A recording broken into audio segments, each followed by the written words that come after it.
Full Moon sale காலை 9 மணியிலிருந்து இரவு 12 மணி வரை ஜூலை 29 ஒரு நாள் மட்டும். நம்ம ஒரு முக்கியமான செய்தியை பார்த்துக்கிட்டு இருக்கோம். மத்திய கல்வி அமைச்சர் தர்மேந்திர பிரதான் ராஜினாமா செய்திருக்கிறார். மத்திய கல்வி அமைச்சர் தர்மேந்திர பிரதான் பதவி விலகணும் அப்படிங்கிற பிரதான கோரிக்கையை முன்னெடுத்து தான் ஜந்தர் மந்தரில் இந்த போராட்டம் கடந்த 20ஆம் தேதி துவங்கிச்சு அப்படிங்கிறத பார்க்குறோம். மெதுவாக அது ஒட்டுமொத்த நாட்டிலையும் பல்வேறு மாநிலங்களில் இந்த போராட்டம் அடுத்த கட்டத்தை எட்டியும் போச்சு. இப்போ வரைக்கும் போராட்டம் நடந்துகிட்டு இருக்கு அப்படிங்கிறத பார்க்குறோம். குறிப்பாக சொல்லணும்னா இன்று பிற்பகல் 3:30 மணிக்கு கூட இது சம்பந்தமாக தான் பேச்சுவார்த்தை நடத்தப்படுவதாக இருந்தது. மத்திய அமைச்சர்கள் ஜே.பி. நட்டா மற்றும் ஜிதேந்திர சிங்கோட இந்த போராட்ட குழுவை சேர்ந்த பிரதிநிதிகள் இன்று மதியம் 3:30 மணிக்கு கூட திரு பிரதான் அவர்களுடைய ராஜினாமா பற்றி தான் இந்த பேச்சுவார்த்தையில் இடம்பெற போகுது, இந்த பேச்சுவார்த்தையுடைய மைய கருவா இருக்க போகுது அப்படின்னு எதிர்பார்த்துட்டு இருக்கக்கூடிய சூழல்ல அந்த பிரேக்கிங் நியூஸை நம்ம இப்ப பார்த்துக்கிட்டு இருக்கோம். மத்திய அமைச்சர் பதவியை ராஜினாமா செய்தார் தர்மேந்திர பிரதான் என்கிற முக்கிய செய்தியை நம்ம பார்க்குறோம். ரமேஷ் நம்மிடையே இணைகிறார். ரமேஷ், இந்த பிரதான கோரிக்கையை முன் வச்சு தான் கடந்த 5 நாட்களாக போராட்டம் ஜந்தர் மந்தர்லையும் சரி பல்வேறு மாநிலங்கள்லையும் சரி அடுத்தடுத்த கட்டத்தை எட்டிக்கிட்டு இருந்தது. இன்ஃபேக்ட் இன்னைக்கு அந்த பேச்சுவார்த்தையில் கூட மத்திய அமைச்சர் பிரதானுடைய ராஜினாமா பதவி விலகல் தான் முக்கிய பாயிண்டாக இருக்க போகுதுன்னு எதிர்பார்த்தோம். இந்த நிலையில் பதவி ராஜினாமா செய்திருக்கிறார் Dharmendra Pradhan. Over to you.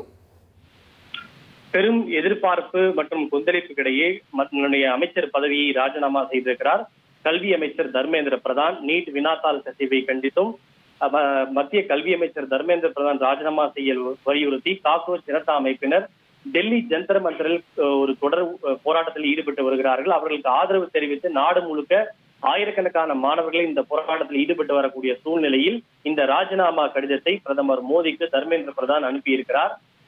எதிர்கட்சிகளாக இருந்தாலும் சரி, இந்த போராட்டத்தில் ஈடுபட்டு வரக்கூடிய மாணவர்களின் கோரிக்கையாக இருந்தாலும் சரி, அவர்களுடைய ஒரே கோரிக்கை என்பது கல்வி அமைச்சர் தர்மேந்திர பிரதான் ராஜினாமா செய்யப்பட வேண்டும் என்பதுதான். நேற்றைய தினம் கூட இது தொடர்பாக மத்திய அரசுக்கும் போராட்ட குழுவினருக்கும் இடையே பேச்சுவார்த்தை நடத்தப்பட்டது. அதில் தன்னுடைய 2 கோரிக்கைகளை அரசு ஏற்றுக்கொண்டதாகவும் கல்வி அமைச்சர் தர்மேந்திர பிரதான் ராஜினாமா செய்யும் கோரிக்கை குறித்து இன்று மதியம் 2 மணி வரை மத்திய அரசு அவகாசம் கேட்டிருப்பதாக போராட்டத்தில் ஈடுபட்டவர்கள் தெரிவித்திருந்தார்கள். இன்னும் சற்று நேரத்தில் அரசுக்கும் போராட்ட குழுவினருக்கும் இடையே 3ஆம் கட்ட பேச்சுவார்த்தை நடைபெறக்கூடிய சூழ்நிலையில் இந்த ராஜினாமா கடிதத்தை பிரதமருக்கு கல்வி அமைச்சர் தர்மேந்திர பிரதான் அனுப்பியிருக்கிறார். இதன் மூலம் எதிர்கட்சிகள் குறிப்பாக ராகுல் காந்தி மற்றும் போராட்ட குழுவினர் மேற்கொண்டு வந்த அந்த கோரிக்கை என்பது நிறைவேறி இருக்கிறது. இந்த முடிவு என்பது இப்போ சற்று நேரத்தில் துவங்க எடுக்கக்கூடிய பேச்சுவார்த்தை போராட்டக்காரர்களிடம் தெரிவிக்கப்படும். அதன் பிறகு அவர்கள் போராட்டத்தை முடிவுக்கு கொண்டு வருவார்களா இல்லையா என்பதை பொறுத்திருந்துதான் பார்க்க வேண்டும். பிரதமர் மோடிக்கு தர்மேந்திர பிரதான் எழுதியுள்ள அந்த கடிதத்தில் என்ன குறிப்பிட்டிருக்கிறார் என்றால், 40 ஆண்டுகளுக்கும் மேலாக மாணவர்கள், ஆசிரியர்கள் மற்றும் கல்வி சீர்திருத்தங்களுக்காக நான் அர்ப்பணிப்போடு பணியாற்றி வருகிறேன். வலுவான அனைவரையும் உள்ளடக்கிய தொலைநோக்கு பார்வையை கொண்ட கல்வி முறையே ஒரு வலிமையான தேசத்தின் அடித்தளம் என்று தான் எப்போதும் நம்புவதாக அவர் குறிப்பிட்டிருக்கிறார். நாட்டின் இளைஞர்களின் லட்சியங்கள், உணர்வுகள் மற்றும் நியாயமான எதிர்பார்ப்புகளை நான் ஆழமாக மதிப்பதாகவும் அவர் குறிப்பிட்டிருக்கிறார்.